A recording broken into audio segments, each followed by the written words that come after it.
Naveen Polisetty agent Sai Srinivas ఆత్రేయగా వచ్చాడు, నవ్వించాడు. జాతిరత్నాలు మూవీతో దూసుకొచ్చాడు, నవ్వించాడు. ఇప్పుడు గోదావరి యాస్తో లెక్క మార్చాడు. అదే సమయంలో తనకంటే పెద్దదైన అనుష్కతో ప్రేమ ప్రయాణం చేస్తున్నాడు. ఇంతకీ నవీన్ పోలిశెట్టి దారేటు?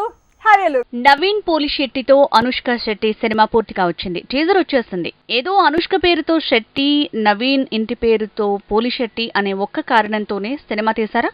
టైటిల్ తో కథ మొదలుపెట్టి ఆ తర్వాత కథ రాశారా? ఇలా రకరకాల డౌట్లు పెరుగుతున్నాయి. అసలు నవీన్ దారేటనే ప్రశ్నలు పెరుగుతున్నాయి. మొన్నే జాతిరత్నాలంటూ బ్లాక్ బస్టర్ అందుకున్న నవీన్ తర్వాత అనగనగా ఒక రాజ్ అంటూ గోదావరి ఎమోషన్స్ మీద ఫోకస్ పెంచాడు.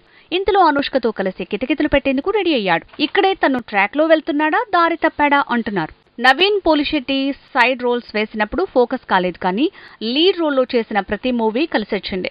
ఏజెంట్ సాయి శ్రీనివాస ఆత్రేయతో హిట్ మెట్టెక్కే సీన్ వచ్చేస్తుంది. ఏజెంట్ సాయి శ్రీనివాస ఆత్రేయ తర్వాత వెంటనే హిందీలో చిచ్చోరే, తర్వాత జాతిరత్నాలంటూ తెలుగు హిట్, ఇలా అన్ని కలిసొచ్చాయి. ఇలాంటి టైంలో అనగనగా ఒక రాజంటూ పల్లెటూరి కథతో కితకితలు పెడుతున్నాడంటే మంచి నిర్ణయం అన్నారు.